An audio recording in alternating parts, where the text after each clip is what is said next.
Admiral Mike Mullen का कहना है कि ताल्लुकात में तनाव की वजह ISI के हकानी नेटवर्क से राब्ते हैं। पाकिस्तान और अमेरिका की दूरी बहुत खतरनाक साबित होगी। सुप्रीम कोर्ट की bank of Punjab scandal case की तहकीकाती रिपोर्ट आम करने की हिदायत। चीफ जस्टिस का कहना है कि अवाम को पता चले मुल्क में क्या हो रहा है। कराची में रेंजर्स को हासिल पुलिस इख्तियारात में मजीद 3 माह की तौसी कर दी गई।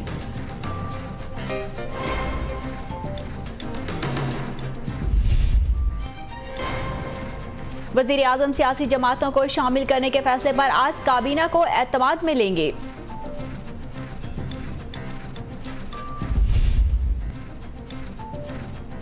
FPCCI ने small traders chamber of commerce and industry को मंजूरी दे दी।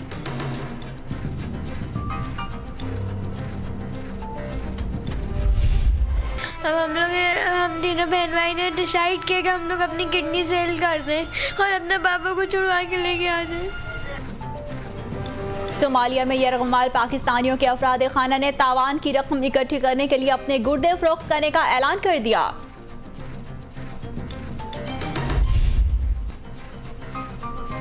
और चीन में रिहायशी इमारत से छलांग लगाने वाला चोर 5वीं मंजिल पर हवादान में फंस गया।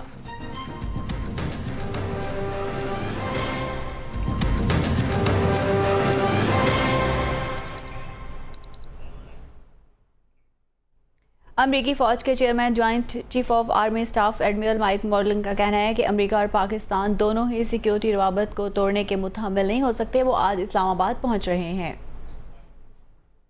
खबर रसां एजेंसी राइटर्स के मुताबिक एडमिरल मोलन ने ये बात अफगानिस्तान में अमरीकी फ़ौजी अड्डों के दौरे के दौरान कही। माइक मोलन ने इस बात का एतराफ़ किया कि दोनों ममालिक के दरमियान ताल्लुकात में तनाव है और इसकी वजह पाकिस्तान के इन शिद्दत पसंदों के साथ रवाबित हैं जो अफगानिस्तान में कार्रवाइयाँ कर रहे हैं। हमारे ताल्लुकात में तनाव की वजह पाकिस्तानी इंटेलिजेंस एजेंसी ISI के हक्कानी नेटवर्क के साथ ताल्लुकात हैं और हम इस पर काम कर रहे हैं। बुध को इनकी मुलाकात पाकिस्तानी बर्री फ़ौज के सरबराह जनरल कियानी से होनी है और वो हर मुलाकात में इन मसाइल को उठाते हैं और इस बार भी उठाएंगे। पाकिस्तानी और अमरीकी फ़ौजी और इंटेलिजेंस अफसरान के हवाले से इन्होंने कहा, इनके ख्याल में इन्हें यकीन था कि वो अपने रवाबित को ख़त्म करने के मुतहम्मिल नहीं हो सकते।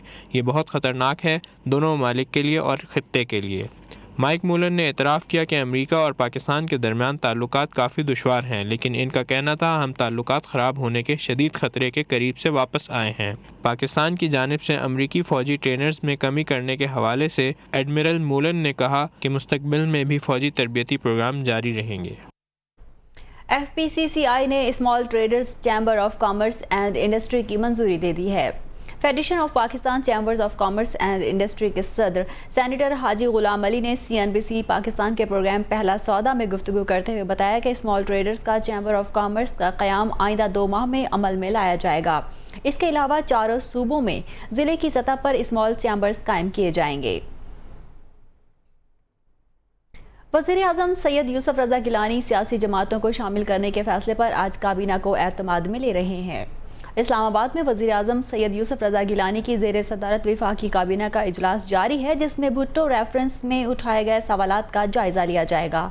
इजलास में साबिक वज़ीर क़ानून doctor Babar Awan, attorney general मौलवी अनवारुल हक और नामज़द वज़ीर क़ानून मौलवी बख्श चांडियो ख़ुसूसी तौर पर शिरकत कर रहे हैं। डॉक्टर बाबर अवान और अटॉर्नी जनरल भुट्टो रेफरेंस से मुतालिक काबीना को ब्रीफिंग देंगे। ज़राए का कहना है कि इजलास में काबीना में दीगर सियासी जमातों को शामिल करने पर वज़ीर आज़म काबीना को अपने एतमाद में लेंगे। सोमालिया में यरगमाल पाकिस्तानियों के अफराद खाना ने तावान की रकम इकट्ठी करने के लिए अपने गुर्दे फरोख्त करने का ऐलान कर दिया। कैप्टन वसी, इंजीनियर सैयद आलम समेत 4 पाकिस्तानी जो अभी तक सोमाली कज़ाकों की कैद में हैं, उनको छोड़ने के लिए कज़ाकों ने $21 लाख का मुतालबा किया है, जिसको इकट्ठा करने के लिए सब ने कमर बांध ली है। यरगमाल पाकिस्तानियों के अफराद खाना ने तावान की रकम इकट्ठी करने के लिए अपने गुर्दे फरोख्त करने का ऐलान कर दिया है। कैप्टन वसी, इंजीनियर सैयद आलम समेत 4 पाकिस्तानी अभी तक सोमाली कज़ाकों के कैद में हैं। उनको छोड़ने के लिए कज़ाकों ने $21 लाख का मुतालबा किया है, जिसको इकट्ठा करने के लिए अब सब ने कमर बांध ली है। जी बिल्कुल, इसके लिए मुझे लाहौर से एक फ़ोन आया था, वो भी एक ड्राइवर है और उसने मुझसे ये अल्फाज कहे थे, बहन अगर आप कहें तो मैं भी अपनी किडनी देने को तैयार हूँ, बोले आप मुझे कहाँ देनी है। ये उसके अपने अल्फाज हैं। उसने कहा कि गवर्नमेंट तो यकीन माने कुछ भी नहीं करेगी, लेकिन मैं तैयार हूँ। मैं एक ड्राइवर हूँ, लेकिन मैं तो कुछ कर नहीं सकता, पैसे तो मैं अरेंज कर नहीं सकता, लेकिन मेरी अगर किडनी इस बच्ची के रोने में मेरा दिल हिल गया और मैं कहता हूँ कि मैं इसके लिए किडनी देने को तैयार हूँ। ये सब बेचेंगे तो सब मिलकर हम सब बेचेंगे और सब लेकर आएंगे उनको, अगर पैसा जमा करने के लिए हम लोग अपनी एक आदमी अपनी किडनी बेचेगा और अपने बच्चों को और अपने भाइयों को सबको इधर लेकर आएगा। जब तो शायद गवर्नमेंट की आंख खुलेगी। अब गवर्नमेंट के अपने बच्चे नहीं है शायद, जब भी तो इस तरीके से गवर्नमेंट हमारे साथ ऐसा कर रही है। गवर्नमेंट साहब अपील करती हूँ, खुदारा हाथ जोड़ के अपील करती हूँ कि मेरे बच्चे को और हमारे भाइयों को जल्द से जल्द लेकर आए। मुतासरा ख़ानदान दिन ब दिन नाउमीदी की दलदल में धंसते जा रहे हैं और हुकूमत की तरफ से कोई नाखुदा उनकी मदद को नहीं पहुंच रहा। कहते हैं पानी अपना रास्ता खुद बना लेता है, लेकिन उम्मीद से नाउमीदी की तरफ बढ़ते हुए इस ख़ानदान के आंसू अभी तक अपने रास्ते की खोज में हैं। मैं आवाम से कहूँगी अपने जितने पैसे दें हमारे पापा को रिलीज़ करवा दें। मेरा हुक्मरान से क्वेश्चन है कि इस तरह आपकी बेटी मीडिया पे आके रो रही होती तो आप क्या करते?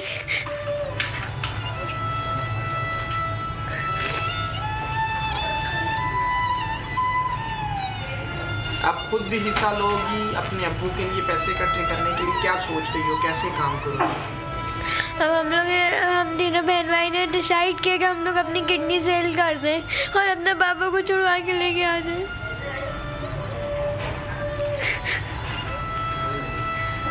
हुकूमत की तरफ से तवज्जो की ये हालत है कि अभी तक ख़ानदान के अफराद को कोई पूछने वाला नहीं आया, कोई दिलासा देने का रवादार नहीं है। हम सिर्फ अकाउंट खोल लिया है और आपके चैनल के तवज्जो से तमाम पूरे पाकिस्तानी और तमाम मुखय्यर हजरात और सबों से अपील करता हूँ कि बराए मेहरबानी आप उनके रिहाई के लिए इस फ़ंड रेजिंग में हिस्सा लें ताकि उनकी रिहाई मुमकिन हो सके। मैं सिर्फ आप लोगों से यही अपील करता हूँ, हाँ अगर हुकूमत हमारे आंसुओं को देखती है, हमारे दुख दर्द को समझती हो तो वो ताउन करना चाहे तो करे। अब हम तो हिम्मत हार गए हैं, हुकूमत से कह नहीं सकते क्योंकि कोई मुस्बत जवाब नहीं मिला। ये माँ बेटी हर रोज़ इस उम्मीद के साथ उठती हैं कि आज का सूरज उनके लिए खुशी की किरणों के साथ तुलू होगा, लेकिन हुकूमती बेरुखी उनकी हर शाम को मायूसी के अंधेरों में धकेल रही है। मायूसी में घिरे ये लोग अब अपने गुर्दे बेचने पे मजबूर हो गए हैं। अब कोई गुर्दे ख़रीदे या आखिरत, इन लोगों को तो अपने प्यारे चाहिए। मोहम्मद अनवार, CNBC पाकिस्तान, कराची। खबरों का सिलसिला जारी है, लेकिन पहले नजर डालते हैं चंद मुख्तसर आलमी और दिलचस्प खबरों पर। अमेरिका की खातून अव्वल मिशेल ओबामा का तैयारा हादसे से बाल बाल बच गया। अमेरिका के सदर बाराक ओबामा की अहलिया मिशेल ओबामा का तैयारा न्यूयॉर्क से आते हुए उस वक्त हादसे से बाल बाल बच गया जब एंड्रियोस एयरफोर्स बेस पर लैंडिंग के दौरान दूसरा कार्गो तैयारा 3 मील के फासले पर उसके सामने आ गया।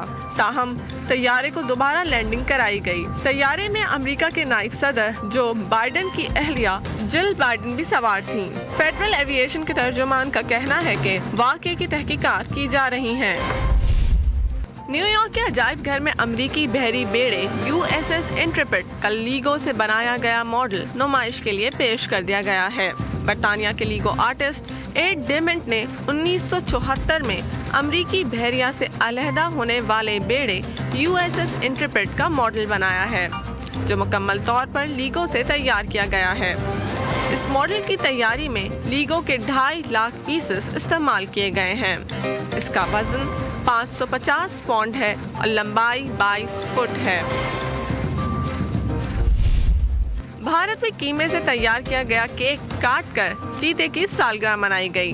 भारतीय शहर जयपुर के चिड़ियाघर में मौजूद रेशमा नामी बूढ़े मादा चीते की जिंदगी के 23 साल मुकम्मल होने पर इसकी सालगिरह मनाई गई। इस मौके पर रेशमा को कीमे से तैयार किया गया केक और गोश्त पेश किया गया। सफेद चीता 19 अप्रैल 1988 को जयपुर के ही चिड़ियाघर में पैदा हुआ था। आसमां से गिरा खजूर में अटका के मिज़दाक। चीन में रिहायशी इमारत से छलांग लगाने वाला चोर 5वीं मंजिल पर हवादान में फंस गया और खतरा था कि वो किसी भी वक्त नीचे आ गिरेगा। ताहम मकामी फायर फाइटर्स ने चोर को इस मुश्किल से आज़ाद कराया। इस अमल में 30 मिनट का वक्त लगा। और अब शामिल करते हैं खेलों की दिलचस्प खबरें।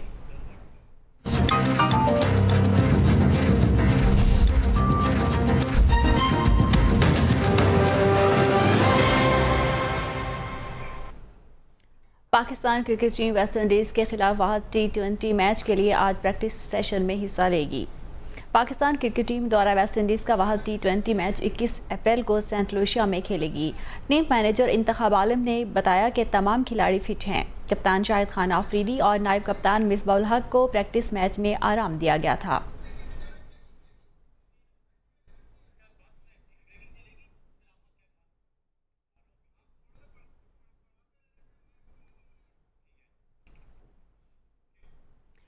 नाज़रीन, कराची के इलाके अलादीन पार्क के करीब फायरिंग से 3 अफराद की हलाकत की इत्तलात है। मज़ीद तफसीलात जानते हैं हमारे नुमाइंदे नदीम अहमद से। नाज़रीन, हम आपको एक बार फिर अपडेट करते चलें कि कराची के इलाके अलादीन पार्क के करीब फायरिंग से 3 अफराद की हलाकत की इत्तलात मिली हैं। मज़ीद तफसीलात जानते हैं हमारे नुमाइंदे नदीम। नाज़रीन, हम आपको फायरिंग से 3 अफराद की हलाकत की इत्तलात मिली है। मज़ीद तफसीलात जानने के लिए हमने रब्ता किया अपने नुमाइंदे नदीम अहमद से। जी नाज़रीन, एक बार फिर हम आपको बताते चलें और उन नाज़रीन को जिन्होंने अभी हमें ज्वाइन किया है कि कराची के इलाके अलादीन पार्क के करीब फायरिंग से 3 अफराद की हलाकत की इत्तलात मिली हैं और इस इत्तलात में क्या है और इसके पीछे क्या अनासिर हैं जिसकी वजह से ये वाक़या रुनमा हुआ। मज़ीद तफसीलात जानने के लिए हमने अपने नुमाइंदे से रब्ता किया है। जैसे ही रब्ता होता है हम आपको मज़ीद अपडेट देते चलेंगे, लेकिन अभी हम आपको बताते चलें कि कराची के इलाके अलादीन पार्क के करीब फायरिंग से 3 अफराद की हलाकत की इत्तलात मिली हैं। और अब हम चलते हैं अपने नुमाइंदे नदीम अहमद के पास। जी नदीम, इस वाक़े की तफसीलात से हमें आगाह कीजिएगा। जी, उससे कुछ देर पहले वाकया हुआ है राशिद मिनाज रोड पर अजीज भट्टी थाने की हुदूद बताई जाती है, जहां ये वाकया हुआ है। अलादीन पार्क के सामने नामालूम मोटरसाइकिल सवार हमलावर थे जिन्होंने एक कार पर फायरिंग की, जिसके नतीजे में कार में सवार 4 अफराद जख्मी हुए थे।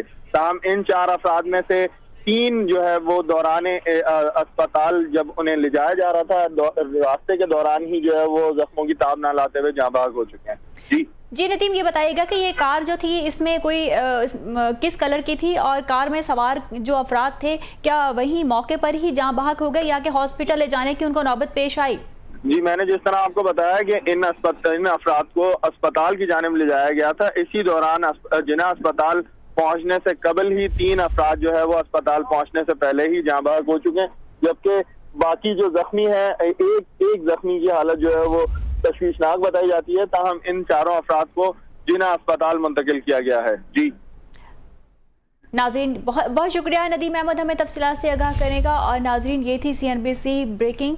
अब चलते हैं मज़ीद खबरों की जानिब।